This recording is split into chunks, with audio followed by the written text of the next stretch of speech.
Christmas. Today we're going to be talking about wrapping, but not wrapping presents, wrapping houses. One of the important things you do when you build a house is to wrap the outside with a water barrier.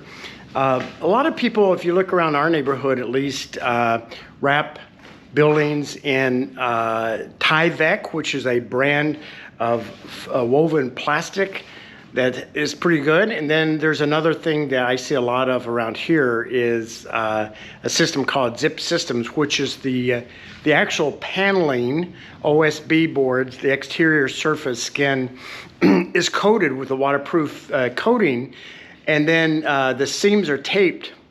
So I did a lot of research trying to figure out what to use for wrapping for my cottage. And I came up with old-fashioned tar paper for several reasons. I had 2 or 3 people mention that when they open up homes for remodeling, and they open up homes that are old with tar paper, that the wood is better preserved than the newer things. And that may or may not be true, but the newer products tend to capture moisture inside if there is moisture. And I'm going to be doing, my walls will have this tar paper, and then it's going to have a rubber mat that's got little tubes that drain water down to the bottom. And then on top of that will be a wire mesh. And then on top of that will be mortar and stone. Now, I learned the hard way about 15 years ago that concrete products are not waterproof by themselves. I built a concrete pond and filled it up with water, and the next day there's no water in it without putting some kind of sealer. And mortar is the same way. It'll let moisture right in between the rocks into the wall. So that's why that rubber membrane is there, to capture that water and to drain it out. Otherwise, the rocks will separate over time and come off.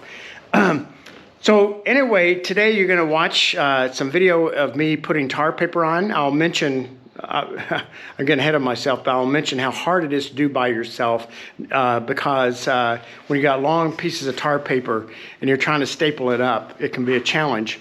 And then what's exciting, after this part is done, all my heavy lifting is over. All the big construction parts are done. And then I get into the more artsy parts of building doors and doing wiring and plumbing and all these things, insulation, interior walls, and that kind of thing. So anyway, follow me today. I will say I do want to integrate this a little bit with my cancer story, not too much, certainly not to seek pity.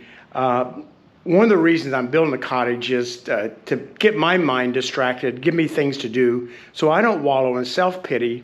And I certainly aren't seeking your pity in my stories, but I know there's some people following this who are also dealing with cancer and other chronic medical problems. But I have cancer of the immune system, so I'm very vulnerable to infections. I've been a hermit for the last 5 years, but I started coming out of my hermitness a few months ago.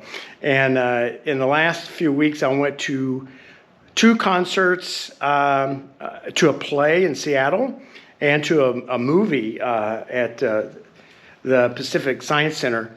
And unfortunately, I caught a cold now I've had for 4 weeks. And the problem is it's a struggle to keep it from turning into pneumonia. There's a lot of things I just simply can't do. But last year at this time, I took a trip to see my grandkids and caught pneumonia. And man, I thought it might be the end of me. And I think it is true that if you look at the big picture of multiple myeloma, the most common cause of death is pneumonia. So I've been battling this. So my work here on the cottage, I'm trying to integrate this back to my story, has slowed down a lot. I come out for 2 or 3 hours a day, but the main thing is when I cough all night, I just feel so tired during the day, and that's what's going on there. Anyway, I'll be back to show you the finished product here in just a minute. Well, I'm getting ready to do my experiment with my tar paper holding clamps. And all this does is serve as another hand, because 2 people could do this in 5 minutes, and it's taken me an hour to make this little board. But now my roofers just left yesterday. They were here for the day. And they either stepped on or drove over my board with all the little clamps, so they're all bent. I don't think they're going to hold it now. And they also accidentally took my drill, and he just brought it back and took my long tape measure, which I'm going to have to buy another one because now it's gone. So I'm going to do this on time lapse. I'm doubtful it's going to work now after it's been run over by a truck. But that's life. All right, here we go.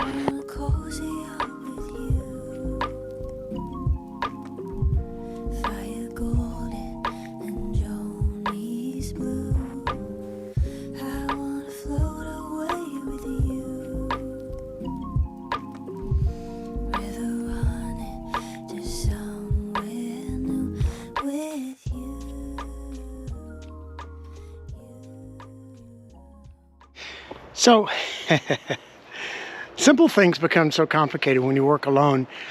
It actually worked fairly well, despite the fact that the clamps didn't hold well. But I bet they come with a disclaimer: once run over by a truck, they may not work as well. I think I can get this paper up by myself. Now, it's a little frustrating that now I have to take all those clamps off. It took me an hour and a half probably to get all this screwed on, just because somebody stepped on them or ran over them with a truck. Anyway, that's life. That's life, and life is never the way that we intend it to be. One of the hardest things for me has been I have to do so much work on ladders. I'm almost done when I finish this. Here's my roof. You can see the rust on its skylight, but my ladder slipped yesterday and almost had a fall, and I fell off scaffolding once. But my age, I can't afford broken bones, especially it could be the end of me. But anyway, that's one of the challenges I've had. Well, I am done. I'm up to the peaks on both ends. That was very difficult. Thanks for coming along. I'm going to try and make this entertaining as we go. And thanks so much for coming. You know, I have no delusions of grandeur about how many people's going to be watching this. I know like 30 some are. But it gives me something else to do with my time, you know. And I find it entertaining making videos and editing. But in the future, I'm going to try and make things better and better. You have a wonderful Christmas. Bye.